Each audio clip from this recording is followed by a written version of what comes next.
नमस्कार विद्यार्थी मित्रांनो, नर्सेस गायडन्स पॉइंट यूट्यूब चॅनलमध्ये तुम्हा सर्वांचे पुन्हा एकदा स्वागत आहे। तर मित्रांनो, आजच्या व्हिडिओमध्ये आपण CHO वॅकन्सीबद्दल डिस्कस करणार आहोत। ओके, तर बघा मित्रांनो, हा जो नोटिफिकेशन आहे हे सगळ्यांनी बघितलेला असेल। ओके, याच्या संदर्भात तुम्ही काही व्हिडिओ पण बघितलेले असणार, परंतु काही जे डाऊट्स आहेत तुमचे मित्रांनो त्या व्हिडिओमध्ये क्लिअर झाले असणार, काही डाऊट्स स्टील रिमेनिंग असणार, तर ते आपण या व्हिडिओमध्ये डिस्कस करणार आहोत। ओके, तर बघा, राष्ट्रीय आरोग्य अभियान म्हणजे जे NRHM म्हणतो। ओके, तर NRHMच्या अंतर्गत कोणत्या वॅकन्सी झालेल्या आहेत? समुदाय आरोग्य अधिकारी, म्हणजे त्याला आपण काय म्हणत असतो? CHO म्हणजे काय होतो? कम्युनिटी हेल्थ ऑफिसर, किंवा त्याला मराठीमध्ये आपण समुदाय आरोग्य अधिकारी म्हणणार। परंतु हे जे मित्रांनो, हे जी पोस्ट आहे ही कशी असणार? कंत्राटी म्हणजे काय असतं मित्रांनो? Contractual post. ओके, कोणत्या बेसिसवरती असणार? कॉन्ट्रॅक्च्युअल बेसिसवरती असणार। Okay, these are not permanent vacancies, ह्या परमनंट वॅकन्सीज नाहीत मित्रांनो, हे कसे आहेत? कॉन्ट्रॅक्ट बेसिस वॅकन्सीज आहेत। ओके, तर रिक्त पदे भरण्यासाठी जाहिरात, तर जी CHOची जाहिरात आज म्हणजे जी NRHMची जी ऑफिशियल वेबसाईट आहे, तर त्या ऑफिशियल वेबसाईटवरती पब्लिश झालेली आहे। ओके, तर बघा, ही जी ऑफिशियल वेबसाईट आहे मित्रांनो NRHMची, बघा या ठिकाणी nhm.maharashtra.gov.in, तर या ठिकाणी तुम्ही जर का हे थर्ड नंबर जर फर्स्ट, सेकंड आणि थर्ड नंबरचा जो कॉलम आहे मित्रांनो, तर थर्ड नंबरच्या कॉलमवरती क्लिक केलं, इथं व्ह्यूचा एक ऑप्शन दिसतो, व्ह्यूवरती क्लिक केल्यानंतर तुम्हाला ही जाहिरात डाउनलोड करायला भेटेल। ओके, क्लिअर आहे? तर बेसिकली या जाहिरातीमध्ये काय दिलेलं आहे, किंवा म्हणजे जे इच्छुक कॅन्डिडेट्स असणार, ज्यांना CHO करिता फॉर्म भरायचा आहे, ओके, त्यांना प्रिपरेशन करायचं आहे, तर कोणते कॅन्डिडेट्स या ठिकाणी इलिजिबल आहेत, पेपर पॅटर्न कसा असेल, किती वॅकन्सीज आहेत, ह्या सगळ्या गोष्टी आपण आज या व्हिडिओमध्ये डिस्कस करणार आहोत। ओके, तर बघा या ठिकाणी काय म्हटलेलं आहे? समुदाय आरोग्य अधिकारी कंत्राटी रिक्त पदांची भरतीकरिता प्रस्तुत जाहिरातीत नमूद केल्याप्रमाणे शैक्षणिक अर्हता व इतर बाबींची पूर्तता करणाऱ्या पात्र उमेदवारांकडून ऑनलाईन पद्धतीने अर्ज मागवण्यात येत आहेत। ओके, तर बघा मित्रांनो, आज म्हणजे 2025ची ही CHOची ॲडव्हर्टाइजमेंट आहे, परंतु यापूर्वीच्या जेवढे काही CHOचे ॲडव्हर्टाइजमेंट आलेले आहेत मित्रांनो, 2023 किंवा त्याच्यानंतर 2020मध्ये सुद्धा ॲडव्हर्टाइजमेंट आलेली होती। ओके, तर ह्या जेवढ्या काही ॲडव्हर्टाइजमेंट होत्या मित्रांनो, तर यामध्ये कसं होतं, जी फॉर्म भरण्याची जी प्रोसेस होती ती होती मित्रांनो ऑफलाईन। ओके, ऑफलाईन तुम्हाला फॉर्म भरायचे होते, परंतु आता ही जी लेटेस्ट ॲडव्हर्टाइजमेंट आहे, म्हणजेच 2025ची ॲडव्हर्टाइजमेंट आहे, तर यामध्ये तुमची जी फॉर्म भरण्याची पद्धत असेल ती कशी असेल? ऑनलाईन फॉर्म तुम्हाला अप्लाय करायचे आहेत। ओके, क्लिअर आहे? तर त्यानंतर काय म्हटलेलं आहे? समुदाय आरोग्य अधिकारी कंत्राटी भराव्याचे रिक्त पदाकरिता उमेदवारांनी http://nhm.maharashtra.gov.in या संकेतस्थळावर उपलब्ध असलेली सविस्तर जाहिरात वाचून त्याप्रमाणे विविध मुदतीत अर्ज सादर करावे। ओके, तर बघा मित्रांनो, हे काय म्हटले आहे?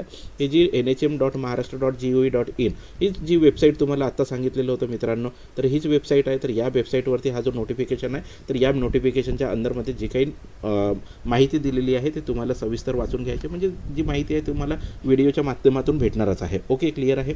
त्यानंतर काय म्हटलेलं आहे मित्रांनो? ऑनलाईन भरलेल्या अर्जाव्यतिरिक्त इतर कोणत्याही प्रकारे भरलेले अर्ज स्वीकारले जाणार नाही। तुम्ही जर ऑफलाईन भरत असणार, स्वतः जाऊन त्या ठिकाणी सबमिट करून येत असणार, एखादी कोणता तरी फॉर्मॅट डाउनलोड केला आणि त्याच्यामध्ये माहिती भरली, त्याच्यासोबत काही सपोर्टिंग डॉक्युमेंट्स जोडून दिले आणि जाऊन दिलं किंवा पोस्टाने पाठवलं, तर हे सगळे रिजेक्ट होणार आहेत। फक्त आणि फक्त कसं ऑनलाईन ॲप्लिकेशन कसं करायचं आहे? ऑनलाईन ॲप्लिकेशन करायचं आहे। आणि कोणती वेबसाईट असेल मित्रांनो? अगेन ही जी वेबसाईट आहे nhm.maharashtra.gov.in, तर याच वेबसाईटवरती तुम्हाला काय करावं लागेल? जाऊन तुमचा जो ॲप्लिकेशन आहे, ऑनलाईन ॲप्लिकेशन आहे, तो फिल करावा लागेल। ओके, तर या ठिकाणी काय म्हटलेलं आहे? पदभरती करण्यासाठी या संकेतस्थळावर संपूर्ण जाहिरात अर्जाबाबतची माहिती उपलब्ध करून देण्यात आलेली आहे। त्यानुसार उमेदवारांनी अर्ज पूर्णपणे ऑनलाईन पद्धतीने भरावायचे आहेत।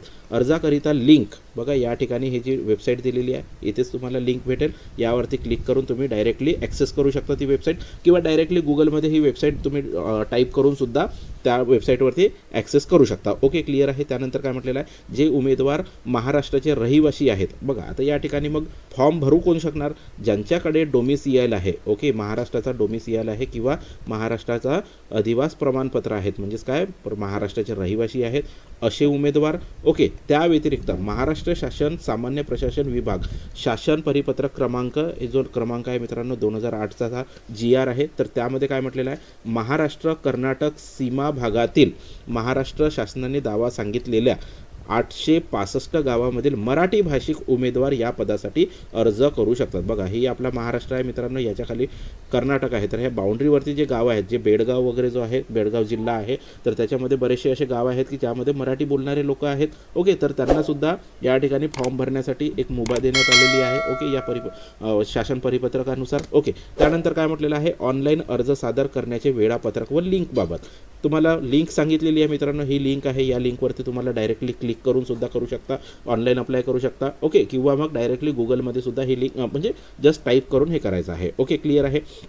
त्यानंतर काय म्हटलेलं आहे, परीक्षेचा दिनांक, वेळ व केंद्र प्रवेशपत्रामध्ये नमूद केले जाईल. ओके, जसं बाकी एक्झाममध्ये होतं मित्रांनो, तुम्हाला हॉल तिकीट भेटतो, त्याच्यामध्येच तुमचा एक्झामचा वेळ कोणता आहे, कुठे होणार आहे. ओके, ते सगळ्या माहिती असते. त्यानंतर काय म्हटलेलं आहे, प्रवेशपत्र हे परीक्षेपूर्वी 7 दिवसाआधी उपलब्ध करून देण्यात येणार. ओके, 1 वीक आधी तुम्हाला भेटणार आहे. त्यासंबंधीची लिंक नोटिफिकेशनद्वारे. अगेन ह्या सेम वेबसाईट, जेव्हा तुम्हाला CHOचा कोणताही काही असेल मित्रांनो, एक्झाम रिलेटेड किंवा रिक्रुटमेंट रिलेटेड, सेम एकच तुम्हाला सोर्स फॉलो करायचा आहे, दॅट इज nhm.maharashtra.gov.in. या व्यतिरिक्त कोणत्याही सोर्सवरती तुम्ही बिलकुल विश्वास ठेवायचा नाही. ओके, त्यानंतर काय म्हटलेलं आहे, परीक्षा शुल्क म्हणजे एक्झाम फीस किती असेल. जर तुम्ही URमधून जर फॉर्म जर अप्लाय केला, ओके, URमधून जर फॉर्म अप्लाय केला तर म्हणजेच अनरिझर्व्ड किंवा खुल्या प्रवर्गातून, ओपनमधून म्हणतो ज्याला जनरली, त्याला आपण काय म्हणतो, ओपनमधून. ओके, तर ओपनमधून जर भरावायचं असेल तर त्यावेळेस तुम्हाला 1000 रुपये पे करावं लागणार. मागास प्रवर्गाच्या उमेदवारासाठी म्हणजे जसे SC ST OBC कॅन्डिडेट जर असणार तर त्या केसमध्ये मग तुम्हाला कोणत्या याच्यामधून किंवा इवन जे NT VJ वगैरे जे आहेत ते सगळे जे कॅटेगरीज आहेत हे कसे आहेत, मागास प्रवर्गामध्ये येतात. तर त्यांना 900 रुपये पे करायचे आहेत. अनाथ उमेदवारांसाठी 900 रुपये. ओके, आणि माजी सैनिक किंवा दिव्यांग माजी सैनिक असणार तर त्यांना शुल्क भरायची काहीही गरज नाही, माफ आहे त्यांना शुल्क. ओके, फक्त ऑनलाईन पद्धतीनेच परीक्षा शुल्क स्वीकारले जाईल. ज्यावेळेस तुम्ही फॉर्म भरणार मित्रांनो, शेवटी तुम्हाला पेमेंटचा एक ऑप्शन येतो, तर पेमेंटच्या ऑप्शनवरूनच तुम्हाला ऑनलाईन पेमेंट करायचं आहे. तुम्ही बँकेत जाऊन देतो म्हटलं तर ते चालणार नाही. ओके, परीक्षा शुल्क भरल्याबाबतची ऑनलाईन चालनाची पावती, ओके, चालनाची किंवा पावती प्रत ही ऑनलाईन पद्धतीने केलेल्या अर्जाच्या प्रतीसोबत कागदपत्राच्या तपासणी वेळी सादर करणे आवश्यक आहे. बऱ्याच लोकांना यामध्ये गोंधळ होतो मित्रांनो. काय करतात, ऑनलाईन फॉर्म तर अप्लाय करून घेतात, परंतु त्याची जी प्रिंट असते, ऑनलाईन फॉर्मची जी प्रिंट असते ते काढणार नाही, किंवा जे पैसे पे करतात, फीस पे करतो, ऑनलाईन पैसे पे केलेले आहेत, त्याची जी रिसिट असते ती सुद्धा आपण डाउनलोड करून ठेवत नाही किंवा मग त्याची प्रिंट काढून ठेवत नाही. मित्रांनो, हे दोन्ही पण तुम्हाला काय करायचं आहे, प्रिंट काढून ठेवायचं आहे, जेणेकरून जर तुमचं सिलेक्शन झालं तर डॉक्युमेंट व्हेरिफिकेशनच्या वेळी तुम्हाला ह्या दोन्ही गोष्टी त्या ठिकाणी आवश्यक असणार आहेत. ओके, मग असं नको व्हायला पाहिजे की अरे मैंने तो डाउनलोड करके रखा था अभी दिख नहीं रहा है, कुठे ठेवलेला आहे, आय डोंट नो, मला आठवत नाही आहे. तर तसं काही गोंधळ झालं नाही पाहिजे. त्यासाठी तुम्ही आधीच तुमचं जे आहे फॉर्म आहे आणि रिसीट आहे पैसे पे केल्याची ती तुम्हाला प्रिंट करून ठेवायची आहे. त्यानंतर अर्ज भरणे व सादर करण्याबाबत आवश्यक सूचना. तर अगेन या वेबसाईटवरूनच तुम्हाला सविस्तर माहिती भेटणार आहे किंवा अर्ज भरता येणार आहे. त्यानंतर काय म्हटलेलं आहे, खोटी माहिती वगैरे तुम्हाला काहीही द्यायची नाही आहे मित्रांनो. जे काही असेल, ज्या जेन्युइन गोष्टी असणार त्याच गोष्टी त्या ठिकाणी मेन्शन करा. ओके, त्यानंतर काय म्हटलेलं आहे, माहिती दडवून ठेवणे किंवा त्यात बदल करणे किंवा पाठवलेल्या दाखल्यांची प्रतीतील नोंदीत अनधिकृतपणे खाडाखोड करणे. ओके, काही लोकांचे मार्क्स कमी असतात. ओके, इकडे जर समजून घ्या त्याला 4 मार्क्स असणार तर त्याला मग काहीतरी 1 मार्क असेल, 41 असेल तर त्याला 44 असं करतात. तर ही खाडाखोड जर केली तर सरळ तुमचं काय होणार आहे, ॲप्लिकेशन तसंही रिजेक्ट होणार आहे. म्हणजे ॲप्लिकेशन इन द सेन्स मित्रांनो, ज्यावेळेस तुमचा डॉक्युमेंट व्हेरिफिकेशन होणार त्यामध्ये ह्या सगळ्या गोष्टी दिसून येतातच. ओके, क्लिअर आहे. तर परीक्षेवेळी कॉपी करणे, वशिला लावण्याचा प्रयत्न करणे यासारखे अथवा परीक्षा कक्षेच्या बाहेर अथवा परीक्षेनंतर गैरप्रकार करणाऱ्या उमेदवारांना गुण कमी करणे, ओके, विशिष्ट किंवा सर्व परीक्षांना वा निवडींना अपात्र ठरवणे इत्यादी यापैकी प्रकरण परत्वे योग्य त्या शिक्षा करण्याचा तसेच प्रचलित कायदा व नियमांच्या अनुषंगाने योग्य ती कारवाई करण्याचे अधिकार माननीय आयुक्त आरोग्य सेवा तथा संचालनालय यांना आहेत. ओके, क्लिअर आहे. तर जर तुम्ही असं काही कोणत्याही प्रकारचा जर खाडाखोड करत असणार, त्या ठिकाणी काहीतरी मिसकंडक्ट करत असणार तर त्या केसमध्ये तुमचा जो कॅन्डिडेचर आहे मित्रांनो त्यांना कॅन्सल करण्याचा पूर्ण अधिकार कोणाकडे आहे, NHMकडे आहे. म्हणजे महाराष्ट्राचा जो आपण काय म्हणू शकतो त्याला, नॅशनल हेल्थ मिशनचा जो डिपार्टमेंट आहे त्यांच्याकडे तो हे आहे, म्हणजे राष्ट्रीय आरोग्य अभियानचा जो डिपार्टमेंट आहे त्यांच्याकडे ते राईट्स आहेत. ओके, वयाच्या पुराव्यासाठी सक्षम प्राधिकाऱ्याने दिलेला जन्माचा दाखला. ओके, आता बघा सक्षम प्राधिकारी म्हणजे कोण, ॲटलिस्ट तुमचा जो डॉक्युमेंट आहे तो तुमच्या तहसीलदाराकडून तयार झालेला असायला पाहिजे. ओके, एकतर तहसीलदाराचा डॉक्युमेंट असायला पाहिजे किंवा त्या व्यतिरिक्त जर तुम्ही डिस्ट्रिक्ट लेवलवरून डिस्ट्रिक्ट कलेक्टरकडून जर म्हणजे जे SDO वगैरे असतात SDOकडून जर तुमच्याकडे जर जन्माचा दाखला जर असेल तर दॅट इज व्हॅलिड. परंतु तुम्ही जर गावात नोंदी जर झालेली असेल ॲज लाईक ग्रामपंचायतचा जर डॉक्युमेंट जर देतो म्हटलं तर तो डॉक्युमेंट या ठिकाणी इलिजिबल राहणार नाही. ओके, त्यानंतर बघा शाळा सोडल्याचा दाखला, माध्यमिक SSC परीक्षा उत्तीर्ण प्रमाणपत्र, वय व अधिवासाबद्दल शासनाकडील सक्षम प्राधिकाऱ्याने दिलेले प्रमाणपत्र ग्राह्य धरण्यात येईल. ओके, क्लिअर आहे. तर तुमचा जो शाळा सोडल्याचा दाखला आहे मित्रांनो, वयाच्या पुराव्यासाठी एकतर तुमच्याकडे बर्थ सर्टिफिकेट असायला पाहिजे, एकतर तहसीलदार किंवा SDO किंवा मग डिस्ट्रिक्ट कलेक्टरकडून जो बर्थ सर्टिफिकेट भेटतो तो, ग्रामपंचायतचा चालणार नाही. किंवा त्या व्यतिरिक्त तुम्हाला जर लिव्हिंग सर्टिफिकेट भेटलेली असते मित्रांनो, ज्यावेळेस आपण शाळा सोडतो त्यानंतर living certificate, original living certificate असते, त्यावरती सुद्धा आपली डेट मेन्शन असते, डेट ऑफ बर्थ मेन्शन असते. किंवा ज्यावेळेस आपण 10th पास होतो, 10वीची एक्झाम पास झाल्यानंतर मित्रांनो आपल्याला एक मार्कशीट भेटते, त्याच्यासोबतच आपल्याला काय भेटतो, एक प्रमाणपत्र भेटतो. ओके, तर हा जो सर्टिफिकेट असतो ना, तर या सर्टिफिकेटवरती सुद्धा तुमची डेट ऑफ बर्थ मेन्शन केलेली असते. तर अशा प्रकारचा कोणताही जर पुरावा असेल दॅट इज ॲक्सेप्टेबल, त्याला ग्राह्य धरण्यात येईल. ओके, क्लिअर आहे. त्यानंतर काय म्हटलेलं आहे, शैक्षणिक अर्हते संदर्भात आवश्यक माहिती दिलेल्या क्रमाने नमूद करावी. ओके, त्यानंतर जी काही माहिती आहे मित्रांनो, शैक्षणिक माहिती आहे ती तुम्हाला त्या क्रमाने नमूद करावे लागणार आहे. ओके, संबंधित परीक्षेच्या गुणपत्रकावरील दिनांक हा शैक्षणिक अर्हता धारण केल्याच्या दिनांकात समजणे येईल व त्या आधारे उमेदवाराची पात्रता ठरवण्यात येईल. ओके, तर बघा या ठिकाणी काय म्हटलेलं आहे, शैक्षणिक अर्हते संदर्भात आवश्यक माहिती दिलेल्या क्रमाने नमूद करावी. ओके, तर जो काही सिक्वेन्स तुम्हाला दिलेला असेल while filling online application. Okay, तर ऑनलाईन अप्लिकेशन करताना जो काही अप्लिकेशन तुम्हाला फिल करायचं आहे, म्हणजे समजून घ्या 10thचा सर्टिफिकेट अपलोड करायचा असेल. ओके, त्याच्यानंतर 12thचा, मग त्याच्यानंतर तुमचे जो पासिंग सर्टिफिकेट असेल, डिग्री केलेला असेल किंवा PBSc झालेला असेल, तर ते असं एकाच्या क्रमाने आपल्याला अपलोड करायचे आहेत. ओके, त्यानंतर काय म्हटलेलं आहे, संबंधित परीक्षेच्या गुणपत्रकावरील दिनांक हा शैक्षणिक अर्हता धारण केल्याचा. बघा जो पासिंग सर्टिफिकेट असतो ना मित्रांनो, त्यावरती एक डेट मेन्शन केलेली असते. ओके, तर हा डेट मेन्शन केलेली आहे म्हणजे काय आहे, बेसिकली हा तुमची पासिंग डेट याला कन्सिडर केला जाईल असं याचा म्हणण्याचा अर्थ आहे. ओके, त्यानंतर काय म्हटलेलं आहे, गुणांऐवजी श्रेणी पद्धत असल्यास कागदपत्र पडताळणीच्या वेळी उमेदवारांनी गुणपत्रिका सोबत श्रेणीची ग्रेड यादी सादर करावी. ओके, तर बघा आता काही याच्यामध्ये जसं काही जे कॅन्डिडेट्स असणार त्यांना डायरेक्टली पर्सेंटेज बेसिसवरती त्यांचा रिझल्ट दिलेला आहे, परंतु काही जे कॅन्डिडेट्स असणार A ग्रेड आहे की B ग्रेडमध्ये पास झालेला आहे, C ग्रेडमध्ये पास झालेला आहे किंवा C+ पास झालेला आहे, तर अशा प्रकारचा जर असेल मित्रांनो, तर त्यावेळेस जे ग्रेड सर्टिफिकेट असतो तो ग्रेड सर्टिफिकेट आणि तुमचा जो गुणपत्रिका म्हणजे मार्कशीट असेल तर ह्या दोन्ही पण तुम्हाला घेऊन जाणे गरजेचा असेल. ओके, त्यानंतर काय म्हटलेलं आहे, ऑनलाईन पद्धतीने अर्ज सादर करण्याची सर्वसाधारण प्रक्रिया खालीलप्रमाणे असेल. ओके, सगळ्यात आधी तर तुम्हाला काय करावं लागेल, ऑनलाईन ॲप्लिकेशन करताना प्रोफाईल क्रिएट करावं लागेल. ओके, त्यानंतर ऑनलाईन ॲप्लिकेशन करावं लागेल आणि फायनली जे काही फीस आहे ती फीस पे केल्यानंतर फीसची एक रिसीट भेटणार मित्रांनो. ओके, आणि सोबत जेव्हा तुम्ही फायनल सबमिट करणार तर त्याचा जो ॲप्लिकेशन असतो, ओके, म्हणजे जो ऑनलाईन ॲप्लिकेशन असतो तो सुद्धा तुम्हाला डाउनलोड करायचा आहे आणि तुमच्याकडे ठेवायचा आहे. ओके, त्यानंतर खालील बाबी ओके ह्या वेबसाईटवरती नोटिफिकेशनद्वारे कळण्यात येणार.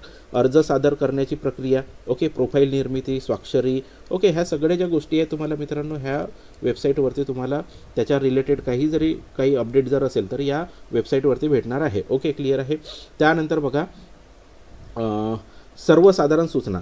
तर ह्या सर्वसाधारण सूचना ज्या आहेत मित्रांनो, तर यामध्ये काय म्हटलेलं आहे, नोंदणी व अर्ज भरण्याची प्रक्रिया उमेदवाराने करणे. ओके, अर्ज व मराठी व इंग्रजीमध्ये उपलब्ध करून देण्यात आला असला तर संगणक प्रक्रियेकरिता अर्ज इंग्रजीमध्ये भरणे आवश्यक आहे. संक्षिप्तपणे ॲब्रिव्हिएशन वा इनिशियल्स न देता संपूर्ण नाव, पत्ता, हे तर मित्रांनो ह्या एकदम सिंपल गोष्टी आहेत.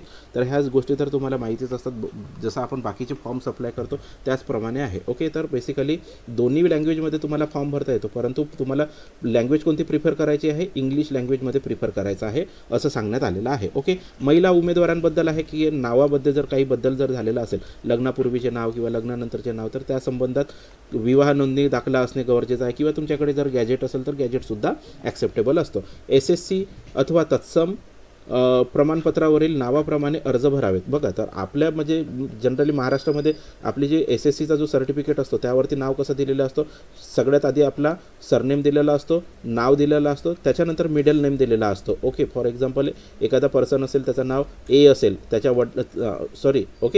नाव A असेल, त्याच्या वडिलाचं नाव B असेल, त्याचा सरनेम C जर असेल, तर सगळ्यात आधी काय करायचं आहे, सरनेम आधी लिहून घ्यायचं आहे, त्याच्यानंतर स्वतःचं नाव लिहून घ्यायचं आहे, त्याच्यानंतर वडिलाचं नाव लिहून घ्यायचं आहे. ओके, तर या पद्धतीने तुम्हाला माहिती फिल करायची आहे. ओके, त्यानंतर बाकीच्या ज्या गोष्टी आहेत मित्रांनो, ह्या सिंपल गोष्टी आहेत, तर तुम्ही वाचू शकता. ओके, व्हिडिओ खूप मोठा होईल मित्रांनो, म्हणून त्यामध्ये जे महत्त्वाचे मुद्दे आहेत तेच आपण या ठिकाणी डिस्कस करणार आहोत. ओके, तर तुमचा मोबाईल नंबर, ईमेल ID, जन्मदिनांक वगैरे ह्या सगळ्या गोष्टी तुम्हाला काळजीपूर्वक भरायचे आहेत. ओके, त्यानंतर काय म्हटलेलं आहे, भरती प्रक्रियेसंदर्भात सर्व माहिती, त्या अनुषंगाने होणाऱ्या बदलाबाबतची सर्व माहिती या वेबसाईटवरती तुम्हाला भेटणार आहे. ओके, क्लिअर आहे. त्यानंतर काय म्हटलेलं आहे मित्रांनो, या ठिकाणी परीक्षाबद्दल काय सांगितलेलं आहे, एक सेकंड, यामध्ये काय म्हटलेलं आहे, ज्या उमेदवारांना यापूर्वी त्यांचे नाव रोजगार किंवा स्वयंरोजगार मार्गदर्शन केंद्राकडे सेवा योजन कार्यालय, समाज कल्याण, आदिवासी विकास प्रकल्प अधिकारी, जिल्हा सैनिक बोर्ड, अपंग कल्याण कार्यालय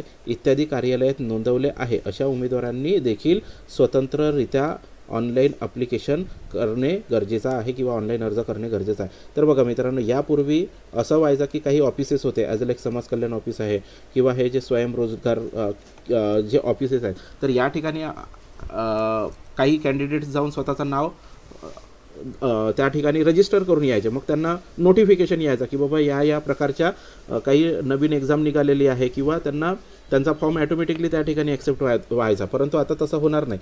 आता जर अशा प्रकारचा जर तुम्ही कुठेही नाव जरी नोंदवलं असेल तरी पण स्टील काय करायचं आहे, तुम्हाला ऑनलाईन ॲप्लिकेशन फिल करणे गरजेचं आहे. ओके, तर जे तुमचे हॉल तिकीटच असणार हे 7 दिवसाच्या पूर्वी येणार आहेत. ओके, परीक्षेच्या वेळेस उमेदवाराने प्रवेशपत्राची प्रिंट व ओळखीचा पुरावा, ओके, तर हे आणणे गरजेचं आहे. तुमची जो हॉल तिकीट असेल किंवा जो ॲडमिट कार्ड म्हणतो तो, त्याच्यासोबत तुमच्यासोबत एक आधार कार्ड असेल किंवा तुमचा जो पॅन कार्ड आहे किंवा तुमचा वोटिंग कार्ड असेल, तर अशा प्रकारचा कोणताही एक पुरावा घेऊन जाणे सोबत घेऊन जाणे गरजेचं असतं. ओके आहे. ओके, त्यानंतर काय म्हटलेलं आहे, त्याशिवाय कोणत्याही उमेदवारास परीक्षेला बसण्याची परवानगी देण्यात येणार नाही. परीक्षेनंतर प्रस्तुत प्रवेशपत्र स्वतःजवळ जपून ठेवावे. बघा, तुमचा जो हॉल तिकीट आहे तो तुम्हाला काय करायचा आहे, तुमच्याजवळ सेव्ह ठेवायचा आहे. ओके, जो तुम्ही घेऊन गेलेला होता, म्हणजेच हा तुम्हाला DVच्या वेळी कामात येणार आहे. तुमचा जो डॉक्युमेंट व्हेरिफिकेशन असेल त्यावेळेस कामात येणार. ओके, त्यानंतर काय म्हटलेलं आहे, व परीक्षा कक्षात प्रवेशपत्र व ओळखीच्या पुराव्याची छायाप्रत जमा करावी. याची एक झेरॉक्स आपल्याला कुठे परीक्षा हॉलमध्ये जमा करायची आहे आणि एक कॉपी जी असेल ते आपल्याजवळ ठेवणे गरजेचं आहे. परीक्षा केंद्र, ओके, तर हे परीक्षा केंद्र, तर हे कशाच्याबद्दल, उमेदवारांनी उपलब्ध असलेल्या परीक्षा केंद्रामधून परीक्षा केंद्र निवडावे. ज्यावेळेस तुम्ही ऑनलाईन ॲप्लिकेशन करणार मित्रांनो, तर त्यावेळेस तुम्हाला सेंटर सिलेक्शनचा ऑप्शन भेटणार आहे.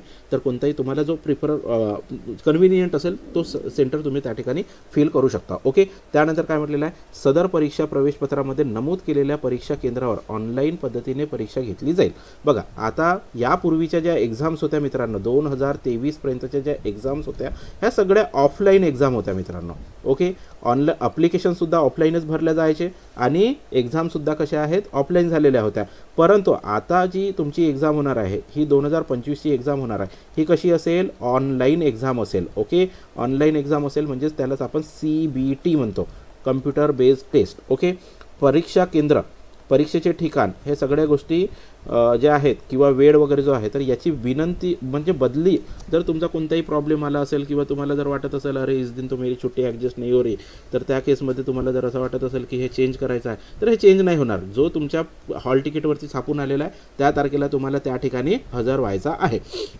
ओके, उमेदवारांनी आपल्या जबाबदारीवर स्वखर्चाने परीक्षा केंद्रावर उपस्थित राहायचे आहे. तर बघा मित्रांनो, ज्या तारखेला तुमची एक्झाम असेल, ओके, तर त्या तारखेला तुम्ही ॲटलिस्ट 1 ते 2 तासापूर्वी सेंटरवरती हजर राहायला पाहिजे. ओके, जेणेकरून कोणत्याही प्रकारचा अनर्थ नको व्हायला पाहिजे. म्हणजे कसं होतं की 5 मिनिट आपण उशिरा पोहोचतो आणि गेट लॉक झालेला असतो, मग आपण एवढ्या दूर ट्रॅव्हल करतो बट स्टील आपण एक्झाम देऊ शकत नाही. ओके, चान्स निघून जातो. त्यानंतर काय म्हटलेलं आहे, ह्या काही गोष्टी आहेत मित्रांनो, ह्या तेवढ्या काही इम्पॉर्टंट नाही. त्यानंतर म्हटलेलं आहे ओळख पटवणे. ओळख पटणे यासाठी तुम्हाला ड्रायव्हिंग लायसन किंवा वोटर आय डी किंवा पॅन कार्ड किंवा तुमचा जो आधार कार्ड असेल तर तो तुम्हाला घेऊन जाणे गरजेचं आहे. ओके, इवन तुमचा जो डॉक्युमेंट व्हेरिफिकेशन असेल त्यावेळेससुद्धा याची गरज पडणार आहे. ओके, क्लिअर आहे.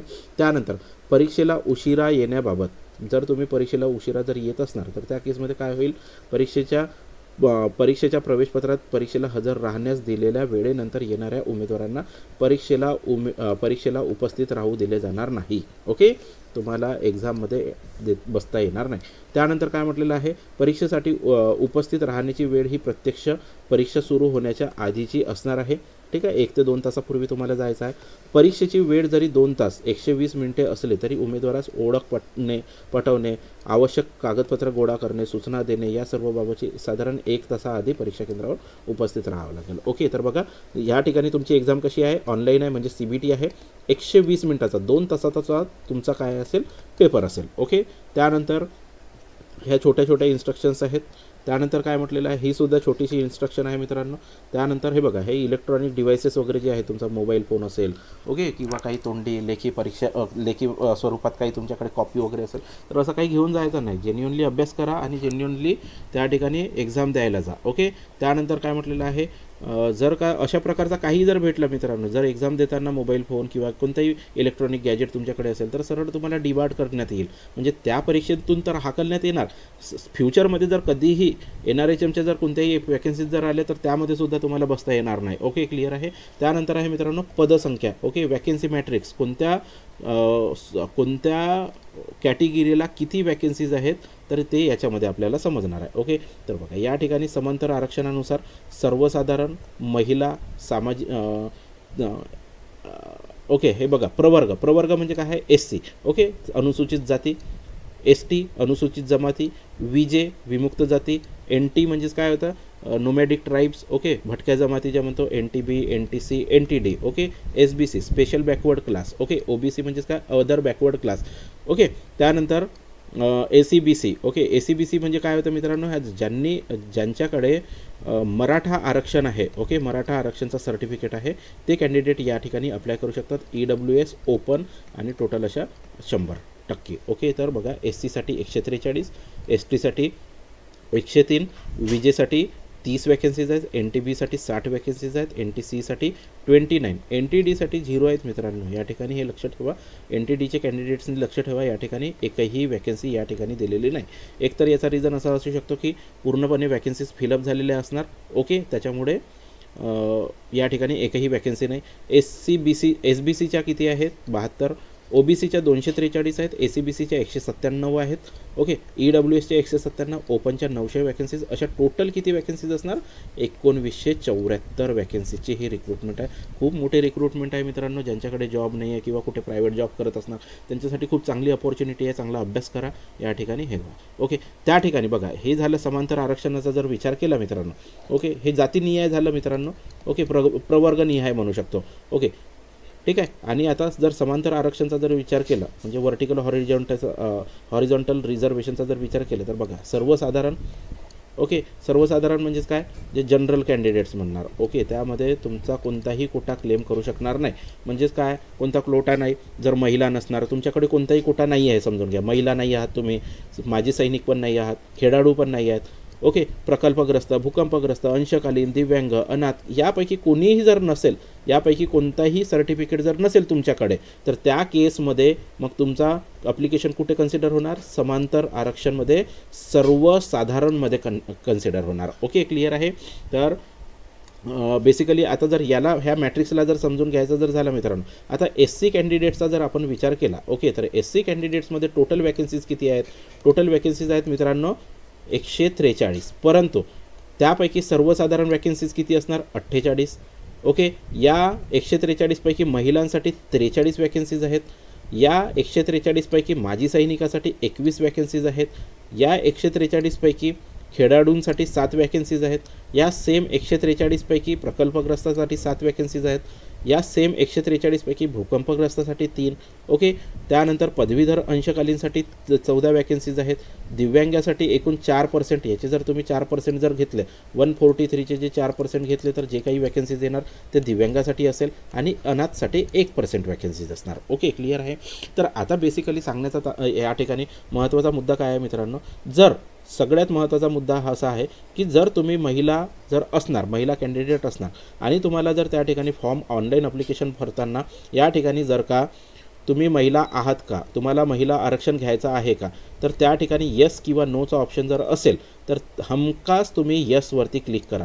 बघा, हे जे बोलतोय मी, ह्या DMERमध्ये जे गोंधळ झालेला आहे ना मित्रांनो, त्या अनुषंगावरती किंवा त्या ग्राउंडवरती मी तुम्हाला सांगण्याचा प्रयत्न करतो आहे. ओके, महिला कॅन्डिडेट जर असेल आणि त्यामध्ये जर तुम्हाला महिला आरक्षण पाहिजे आहे का असं जर विचारलं तर हमखास यस करायचा. ओके, त्यानंतर माजी सैनिक, तर आता तर कोणी भेटणारच नाही माजी सैनिक, तर माजी सैनिकाच्या ज्या वॅकन्सीज असतात मित्रांनो ह्या सर्वसाधारणमध्ये कन्वर्ट होतात. ओके, खेळाडू, प्रकल्पग्रस्त, भूकंपग्रस्त भेटतात, परंतु मित्रांनो हे पदवीधर अंशकालीन जर म्हटलं ना, बरं याला इंग्रजीमध्ये पार्ट टाईम म्हणतात. Okay, part time employee. Okay, आता हे पार्ट टाईम एम्प्लॉई कोण होते मित्रांनो, हे 1990 1992च्या जमान्यामध्ये काही कॅन्डिडेट्स असे होते ज्यांना गव्हर्नमेंटनी काय केलं, डिग्री सर्टिफिकेट होतं त्यांच्याकडे, तर गव्हर्नमेंटनी काही तात्पुरत्या वेळाकरता ऑफिसमध्ये काम दिलं त्यांना 6 महिने 8 महिने, त्याच्यानंतर काढून घेतलं. मग त्या लोकांनी स्ट्राईक केली की बाबा हम लोगों को जब म्हणजे आम्हाला जेव्हा गरज होती तेव्हा शासनाने वापरून घेतलं, आता आम्हाला काढून फेकलं, त्याचा बेनिफिट आम्हाला भेटायला पाहिजे. ओके, तर त्यांना मग पार्ट टाईम सर्टिफिकेट देण्यात आलं होतं.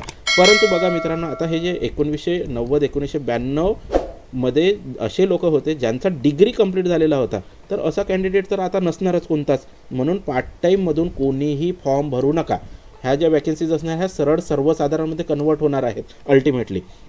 ओके, दिव्यांगाचा सर्टिफिकेट असेल तर दिव्यांगामधून भरू शकता, अनाथचं जर सर्टिफिकेट असेल तर अनाथमधून फॉर्म भरू शकता. ओके, क्लिअर आहे. तर हे बघा, हे काही टिप्स दिलेले आहेत, तर ह्या छोट्या छोट्या गोष्टी आहेत मित्रांनो. हां, यानंतर एज्युकेशनल क्वालिफिकेशन, शैक्षणिक अर्हता कोणती असेल, एकतर तुम्ही BAMS कॅन्डिडेटच असायला पाहिजे, किंवा मग BUMS असायला पाहिजे, किंवा मग तुमचा BSc नर्सिंग कंप्लीट असायला पाहिजे, किंवा BSc in community health. Okay, तर यामध्ये आता एक प्रश्न असा येतो मित्रांनो, काही कॅन्डिडेट ज्यांनी GNM पासआउट केलेला आहे त्यानंतर त्यांनी PBSc नर्सिंग केलेला आहे. ओके, PBBSc नर्सिंग म्हणतो किंवा PBSc नर्सिंग म्हणतो, तर अशा कॅन्डिडेटचा काय होणार, हे कॅन्डिडेटसुद्धा इलिजिबल आहेत मित्रांनो. बघा, NHMचा एक मागे जे 2023ची जी रिक्रुटमेंट आलेली होती, तर त्या NHMच्या मध्ये बऱ्याचशा लोकांनी याबद्दल तक्रार नोंदवली, तर त्यामुळे काय करण्यात आलं की जे NHMची जी बॉडी होती त्यांनी नवीन एक परिपत्रक काढलेलं होतं, ज्यामध्ये PBSc नर्सिंग पासआउट झालेले जे स्टुडंट्स होते त्यांना इलिजिबल करण्यात आलेला होता. ओके, तर तो जो नोटिफिकेशन आहे मित्रांनो, तो मी तुम्हाला नेक्स्ट व्हिडिओमध्ये दाखवणार आहे की तो कोणत्या नोटिफिकेशनच्या बेसिसवरती मी तुम्हाला सांगतोय की PBSc कॅन्डिडेटसुद्धा या ठिकाणी इलिजिबल असणार. ओके, क्लिअर आहे.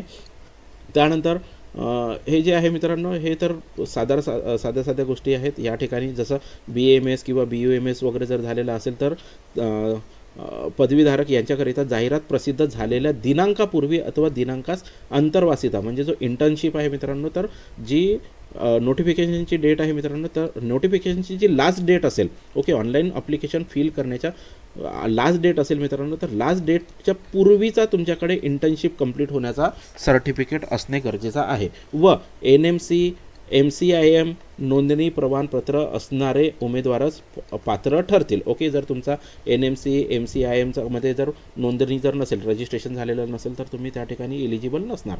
ओके, त्यानंतर BSc नर्सिंगबद्दल या ठिकाणी दिलेलं आहे की BSc नर्सिंगचा जो काही असेल म्हणजे जो नर्सिंग काउन्सिलचा जो हे आहे रजिस्ट्रेशन आहे तो असणे गरजेचं आहे.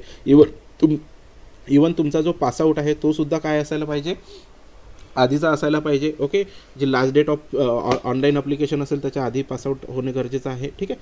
त्यानंतर प्रवेश परीक्षेमध्ये काय म्हटलेलं आहे,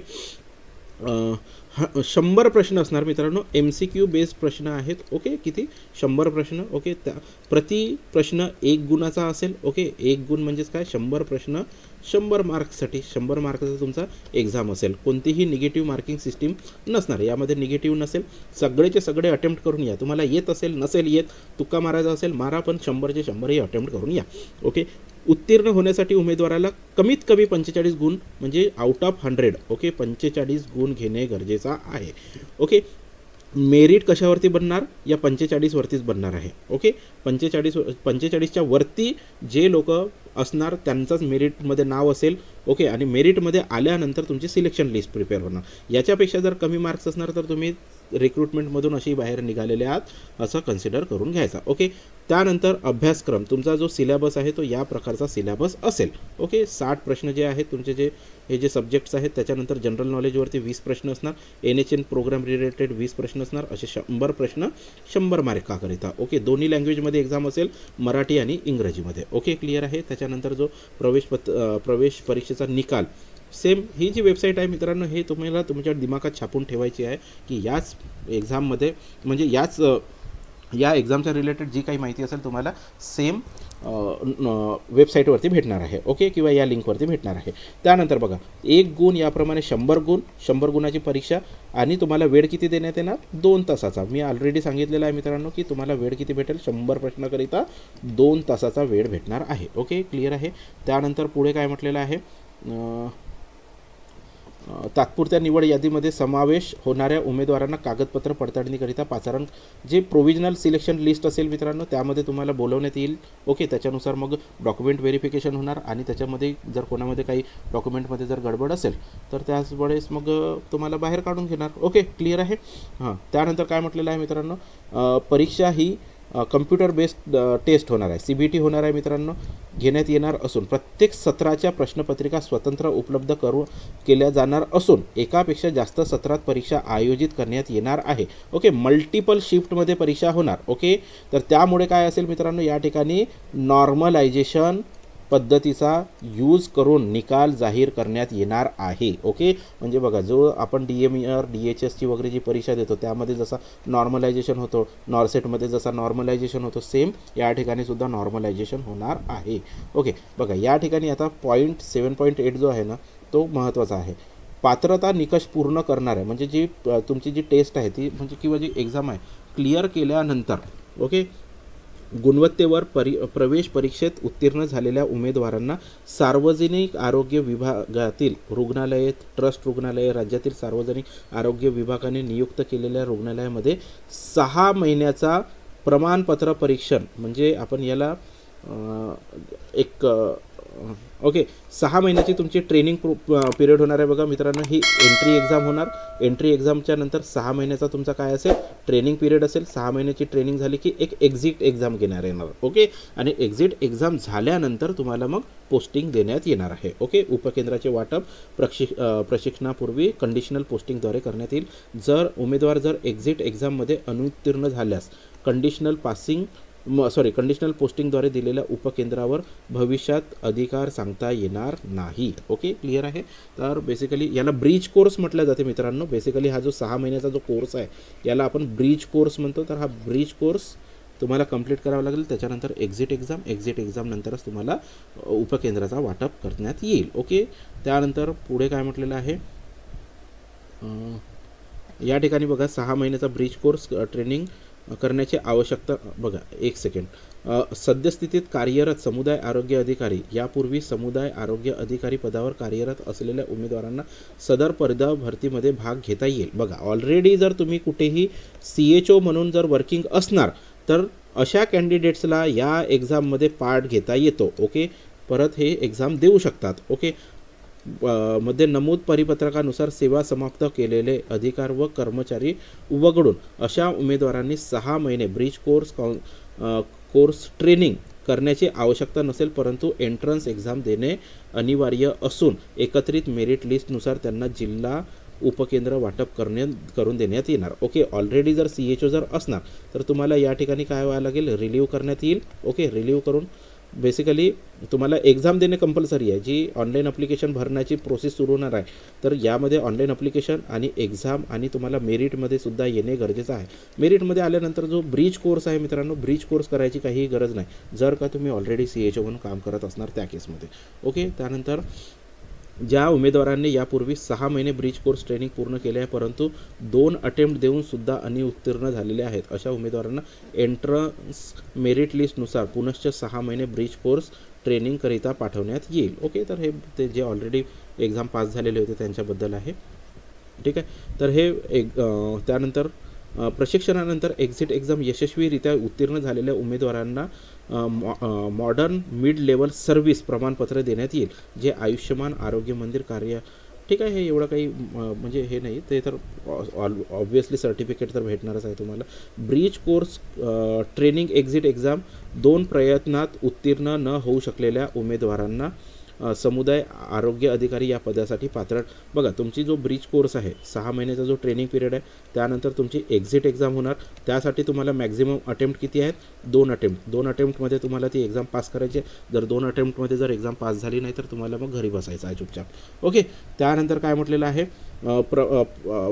प्रमाणपत्र प्रशिक्षणादरम्यान निवास आणि इतर भत्ते लागू राहणार नाही. कोणत्याही प्रकारचा भत्ता भेटणार नाही आहे मित्रांनो आता. ठीक आहे, 90% तुमची जी उपस्थिती आहे, अटेंडन्स आहे, ते गरजेचं आहे. त्यानंतर बघा, ज्यावेळेस तुम्ही रुजू होणार मित्रांनो, रुजू होण्यापूर्वी जर तुमचा काय झालेला आहे, हे बघा, निवड झालेल्या उमेदवाराला पुढील 3 वर्ष समुदाय आरोग्य अधिकारी म्हणून शासन सेवा देणे बंधनकारक असेल. त्याकरिता प्रशिक्षणाला रुजू होण्यापूर्वी 1,03,000चा बॉन्ड सादर करणे बंधनकारक असेल. बघा, बेसिकली काय होत आहे, तुमची एक्झाम होईल. एक्झाम झाल्यानंतर तुमचा DV होतो मित्रांनो. ओके, तर DV झाल्यानंतर बेसिकली या ठिकाणी काय होतं की तुम्हाला एक बॉन्ड लिहून द्यायचा असतो. ओके, स्टॅम्प पेपरवरती लिहून द्यायचं असतं की बाबा मी 3 वर्षाची सर्व्हिस करून देणार. जर मी 3 वर्षाची सर्व्हिस करून द्यायला नाही तर मग मी काय करणार, 1,03,000 रुपये भरून मग मी ती सर्व्हिस स्टॉप करू शकतो. ओके, परंतु मित्रांनो याचा एक ॲडव्हान्टेज असा आहे की बेसिकली काय होतं की जर तुम्ही कोणत्याही DHSमध्ये DMERमध्ये लागलं तर त्यावेळेस काही पैसे भरून देण्याची गरज नाही पडत. त्यासाठी सुद्धा एक NRHMचा GR आहे ऑलरेडी. ओके, तर घाबरू नका, बॉन्ड सगळ्यांना लिहून द्यायचंच असतं. तर ठीक आहे, पुढे काय म्हटलेलं आहे? एक्झिट एक्झाम उत्तीर्ण उमेदवारांना समुदाय आरोग्य अधिकारी म्हणून सुरुवातीला 11 महिने आणि 29 दिवसासाठी नियुक्ती दिली जाईल. तदनंतर केंद्र शासन. ओके, ठीक आहे, 11 महिने 29 दिवसाचा तुमचा बॉन्ड असेल, मग तो बॉन्ड तुमचा रिन्यू करण्यात येईल. ओके, त्याच्यानंतर ज्या उमेदवार या पदावर किंवा नोकरीच्या कायमस्वरूपी याच्यावरती हक्क वगैरे नका करू रे बाबा, काही कोर्ट केस वगैरे नका करू. बरेच लोक समजतात की कोर्ट केस केल्याने सगळं काही होतं. नाही होत, सगळ्या गोष्टी नाही होत कोर्ट केस केल्याने. ओके, ऑलरेडी अशा केसेस ऑलरेडी पेंडिंग्स आहेत. ओके, मोबदला काय आहे? तुम्हाला 10,000 रुपये स्टायपेंड भेटणार आहे. ओके, जे 6 महिन्याची जी तुमची ट्रेनिंग आहे, तर प्रत्येक महिन्याला 10,000चा काय भेटेल? स्टायपेंड भेटेल. असे 60,000 रुपये तुम्हाला भेटणार आहेत. ओके, क्लिअर आहे. त्यानंतर तुमची जी सॅलरी असेल, ही सॅलरी कशी आहे? 25,000 रुपये दरमहा वेतन भेटेल आणि 15,000 रुपयाचा तुम्हाला कामावर आधारित म्हणजे ज्याला इन्सेंटिव्ह म्हणतो. ओके, तर बेसिकली हा स्ट्रक्चर चेंज झालेला आहे मित्रांनो. आता जे नवीन स्ट्रक्चर आहे, नवीन स्ट्रक्चरनुसार थोडा चेंज करण्यात आलेला आहे. यामध्ये 35,000चा आणि 5,000 असा केलेला आहे. पूर्वीचा होता मित्रांनो 25,000 आणि 15,000.